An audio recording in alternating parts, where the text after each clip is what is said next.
Have you heard? Are cats taking an unhealthy bite out of wildlife? Stirring controversy, an investigation into the impact cats have on wildlife in the United States aims to put some numbers to the predatory nature of domestic free-ranging cats.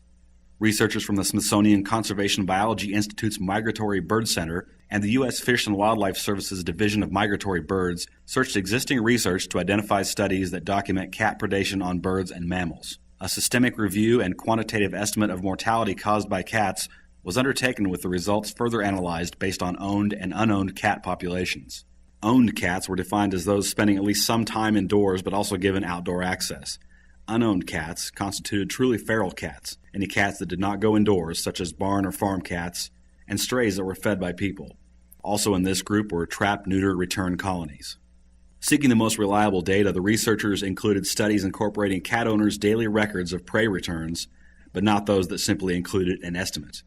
Data used to determine predation rates also came from stomach and scat contents, and separate values for birds and mammals were calculated. Predation rate was then either extracted from the studies or calculated based on the data. Only average estimates of mortality were used, excluding high estimates when provided. The results of the study revealed that an estimated 1.4 to 3.7 billion birds and 6.9 to 20.7 billion mammals, cats' preferred prey, are killed by domestic cats annually. Not surprisingly, unowned cats are responsible for most of these numbers, but the impact of owned cats is also significant. These findings exceed all previous estimations and put cat predation above every other cause of mortality in these species, such as collisions with vehicles or windows and habitat destruction. Reptiles and amphibian populations likely are also impacted heavily, and the researchers suggest that further research should be undertaken to identify predation rates for these taxa as well. Why is this study a concern for some cat advocates? Worries exist that the study's findings are being inaccurately reported, and its estimates of cat predation will discourage cat adoption and encourage large-scale extermination of feral cats.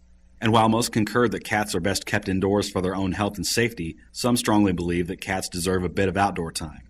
Additionally, many animal welfare organizations promote cat trap, neuter, return programs and think that the impact of cat predation presented in the study is inflated. Based on the findings of another research study, these researchers note that trap, neuter, return colonies are ineffective in reducing feral cat populations and consequently do not protect wildlife from cat predation. Despite these differences, few argue that the impact of cat predation on wildlife is great. These wildlife mortality estimates emphasize the criticality of this problem and bolster the need for further science-based discussion on what constitutes responsible cat ownership and management of feral cat populations, as well as on the best approach to wildlife conservation.